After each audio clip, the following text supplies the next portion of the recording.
Welcome, welcome, welcome. Welcome to episode 26 of Bliss Tell. Um, this episode is going to be the last before I go on holiday for 3 weeks. So we'll be back somewhere at the end of May. So I'll be back then. So here we go. The highlights of the past week. Well, first of all, I'm a day late recording this. Usually I record on Friday morning after my writing session, or if I don't write, if I'm procrastinating. But today is Saturday and I prepared this episode, because I make some notes. But my highlights, I actually prepared it on Thursday afternoon, so I wouldn't need that much time to prepare it on Friday. And under highlights of the week, I wrote not a lot. The drudgery continues, which is very dramatic, but I have a very dramatic personality. But then what happened was, I'll try to explain what happened. But so last week I said that I've been suffering from writer's block, but like burnout and all of that, and the writing was just not happening at all. And not the way I'm used to it. So on Tuesday I had to go into the city, got my hair did, but I don't know, my hair always looks so bad on this video. I don't know, it looks better in real life. Anyway, I said, I said to myself, because I was beginning to doubt the book that I'm writing, because I've been going through all this, like, not being able to write the way I want shit, and I thought, well, maybe it is the book. So I put it on my Kindle and I said, I'm gonna read it on the ferry. And I read what I had, like maybe 45,000 words by then, and I really enjoyed it.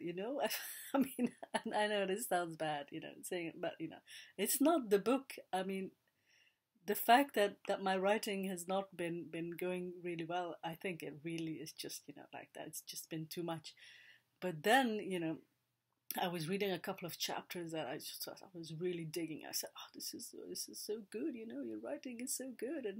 And I said, okay, why was my writing in these particular chapters better than in the others? And I said, oh, but I was reading this particular book that really inspired me. And I said, well, duh, why don't you read it again? And then I did. I started reading it again on Friday morning. So yesterday morning, before I got out of bed to write, I said, oh, I still have it on my Kindle. Just read a few, chapters, which I did. And then it was like magic, I started writing and I was feeling it immediately, and I was progressing, and the sentences were coming out, exactly the way I wanted them to, and it was like this magic feeling again. And I said, what the fuck, this book, and because then I met Caroline for lunch, and I said, oh, this book is like crack for my writing brain. I don't know what it does to me, but it makes me be able to write again. So yesterday I ended up, I said, oh, I need to take advantage of this, because usually I would only write in the morning, if that, just a couple of hours. So I said, I'm just clearing everything off my calendar that I planned to do in the afternoon, and I'm writing. I am taking advantage of this day, and I did, and I wrote 6,200 words yesterday, which I haven't done like in a full day in a long time, and that made me feel so good. Oh, I said to Caroline, oh, if every day was like this, we would be rich. But it's not, that's just the thing, right? But so I'm very happy with that, and actually I've reached the full word count of the book. My plan was 60,000 words. Well, no, actually, when I was really suffering, from the burnout and shit, I lowered it. I said, oh, 55,000 words will do. But this book, I don't know, it takes a while to tell the story, because, this woman, she's got a lot going on, and she needs to have all this sex. I'm just joking, but yeah, it's true. And I've reached 60,000 words, well, shy of like 200 words. But and I would have been done today, but the book is not finished. So the first draft is still not finished, but I'm getting closer, and I still have tomorrow, and I have Monday morning because our plane leaves on Monday, but only like in the evening. So I have Monday morning. I really want it to be finished Monday before we leave, and I think, I mean, I'm 4,000 words away. I mean, it's not like a massive amount to write, but weekends. I wrote this morning, and I reached my word count goal for the day. A bit more difficult than yesterday because after a day like yesterday, need to breathe a little bit. But so I don't know. I kind of felt like, oh yes, I'm back. This doesn't mean that I don't need a holiday because oh fuck, I really do need my holiday. But this is good news, and I think yeah, the book is shaping up really well. I mean, I read it again, like part of it, and I'm very happy with it. And so yeah, that was definitely my highlight of the week, which I had not planned yet on Thursday. So oh, and another highlight is, well, Caroline, she's been working on the cover for No Strings Attached, and that is shaping up nicely. But there's time. This book is only coming out in July, so but should be good. And then I've been going over edits for The Road to You. But yeah, I'm gonna have to do a rewrite for that book next week. Although I have no idea what I'm gonna do that next week. Oh, I need to go with my nephews to some amusement park or whatever. I don't know. Anyway, my life is gonna be very different next week. So another highlight was that my BookBub for High Rise has been approved, and then I don't know. Usually, when you request a BookBub, it takes about a month or something, before you get the ad. But now, for some reason, they approved it. Like, I don't know, was it on Tuesday? And then the ad is next Tuesday, and then it was like a panic because you need to set up the discount with our distributor, upload a new file, all of that. Plus, next Tuesday we'll be flying, so there will be no, well, we can stress out over it all we want, but we'll be on the plane, and we'll have no internet access. But anyway, all of that is of no, it's not, I mean, it doesn't have any effect on your lives. But High Rise is already on sale because, yeah, we had to go through our distributor, and we didn't want to wait until Monday, so they did it before the weekend. And so High Rise is now 99 cents on all Amazon stores, so which is a pretty good deal. I mean, this High Rise is like the first full-length book that I wrote, but of course, I didn't write it as a full length because it's 4 separate novellas. But they're like you need to read them in sequence and all of that, and it's like a full story over the 4 novellas. So um, and it's set in Hong Kong, so if you like a taste of the exotic, plus it's a fun book, and this was when I was still writing a lot of erotica scenes, so it's full of erotica scenes, and yeah, 99 cents. Why not try it? So that was my sales pitch. Oh yeah, and also later today, today is the 30th of April. Seasons of Love should be out on Audible and on Amazon as an audiobook. So yeah, that's exciting too. Although I don't know, I feel so because we indie publish, we are used to having like control over everything. The only thing we don't control is that we have to go through a distributor for our ebooks. But this, I mean, this is just happening, and I don't know. It's so strange.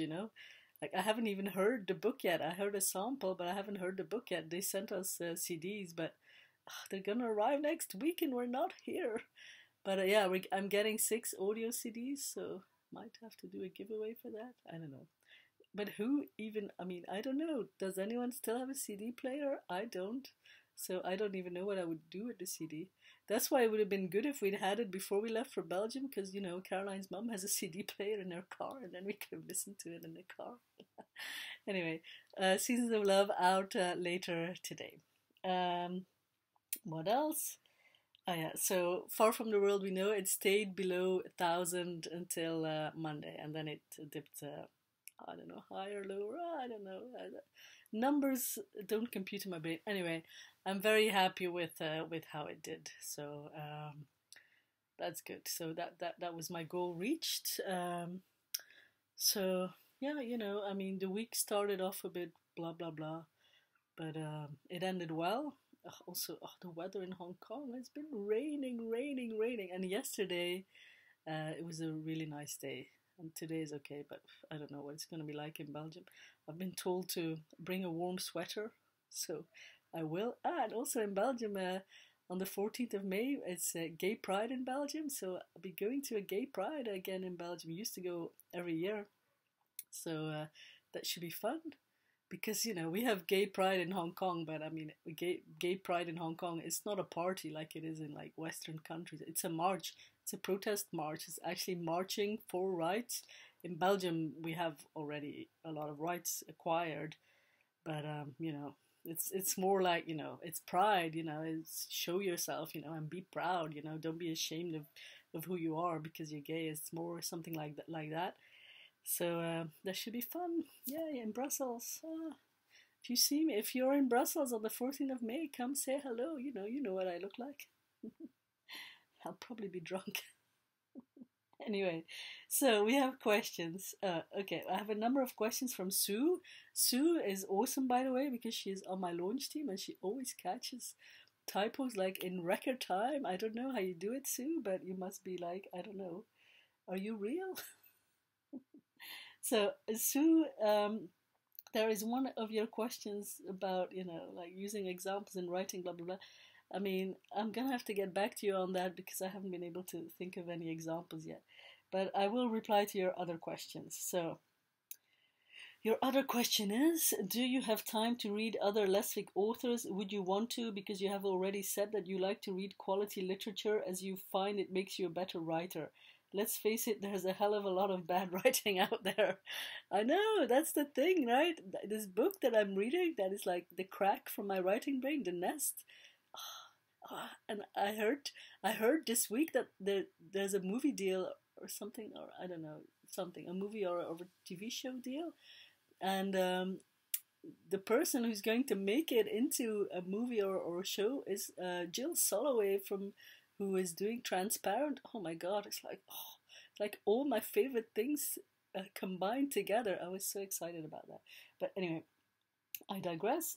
So I think I've already said that I don't read a lot of Lesvik because, oh my god, I'm like, I'm burned out already as it is. If I were to be reading Lesvik on top of creating it and like marketing it and like it being my job, I can't do it. I mean, I want to, and there was a time like a couple of months ago I said, okay, I'm gonna start reading in the morning and this would be a good time for me to read Lesvik.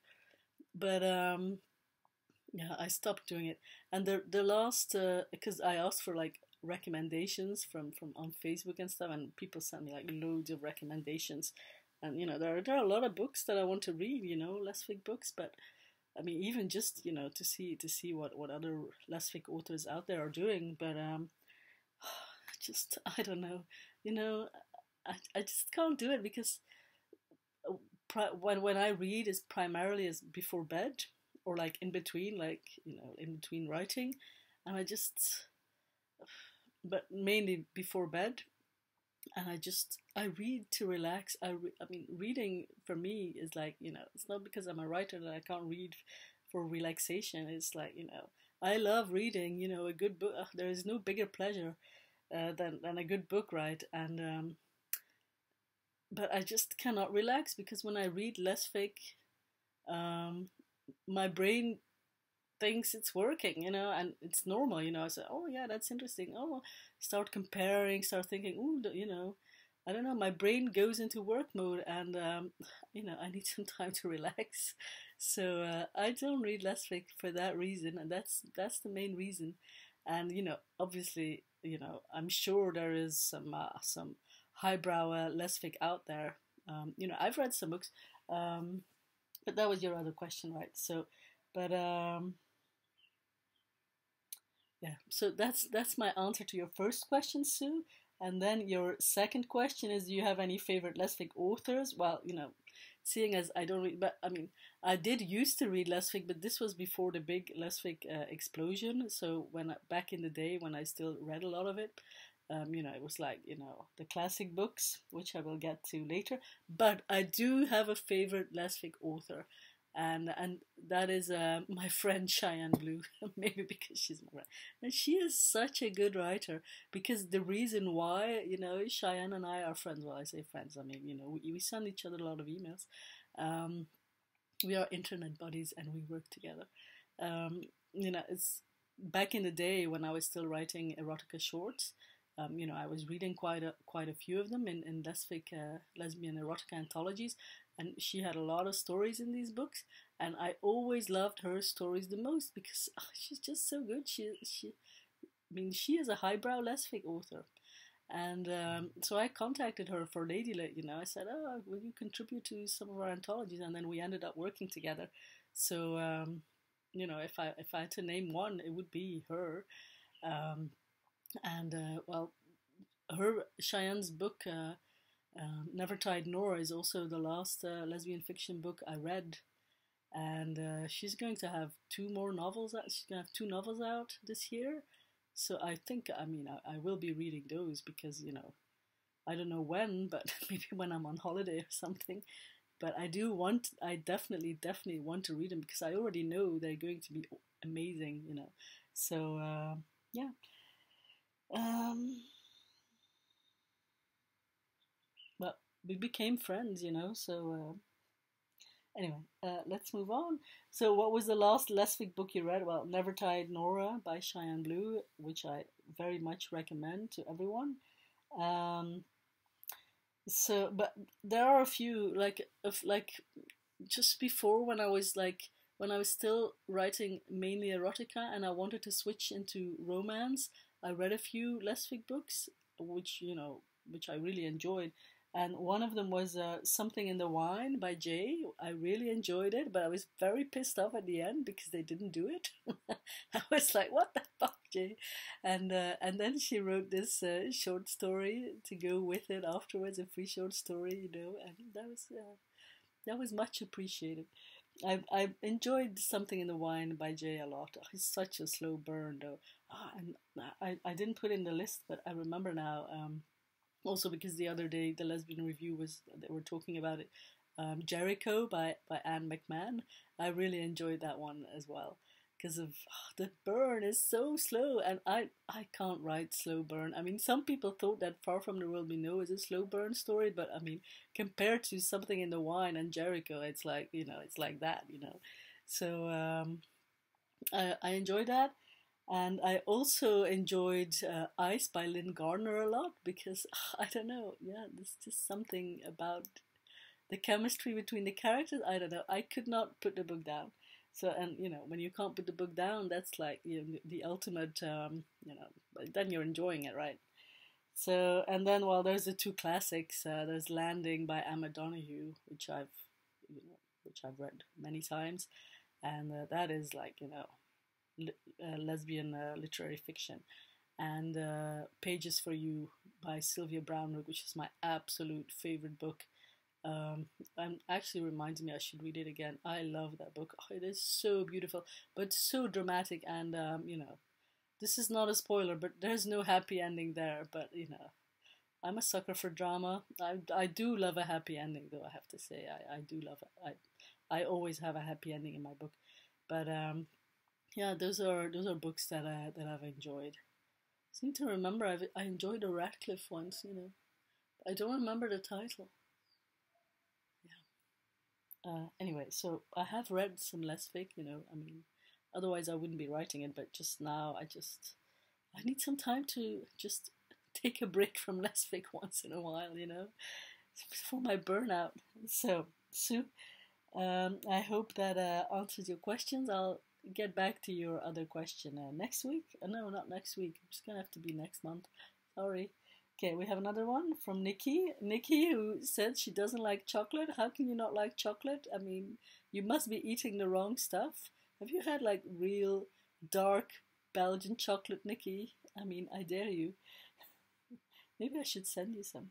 Anyway, so Nikki's question is, how are you going to be going about this nomadic lifestyle? Are you crashing at friends' houses, staying at hotels, etc. Oh no, because I mean, like, we are going to Belgium now for 3 weeks, and I know like and we're staying at Caroline's mom, and be staying at my sister's probably for a while, and for 3 weeks staying at like even family or friends' house.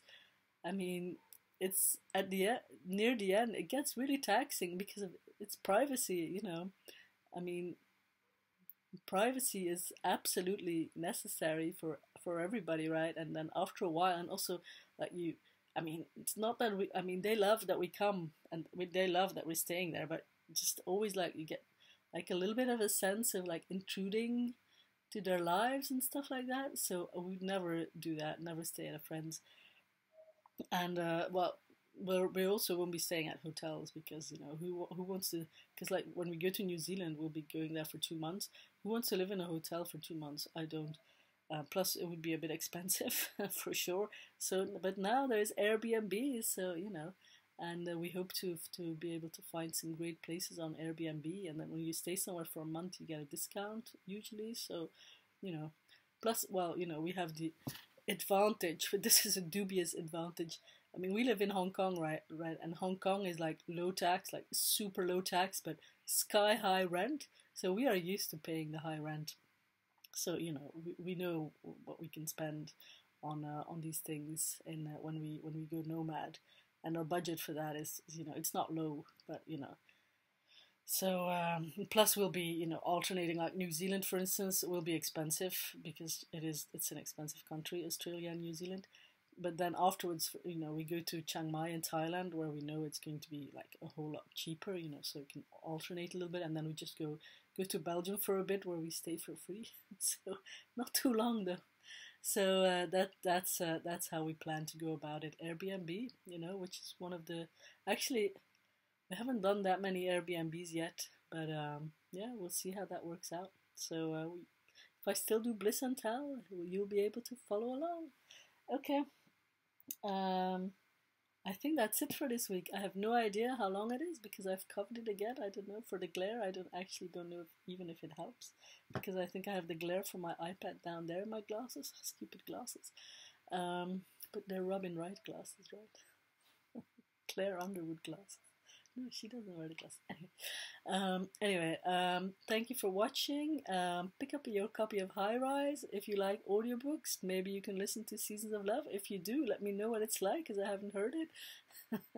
And yeah, you can send me questions, but I will only be back in 4 weeks, I think, because yeah, it'll be 4 weeks. Bye bye. Peace out. Thank you.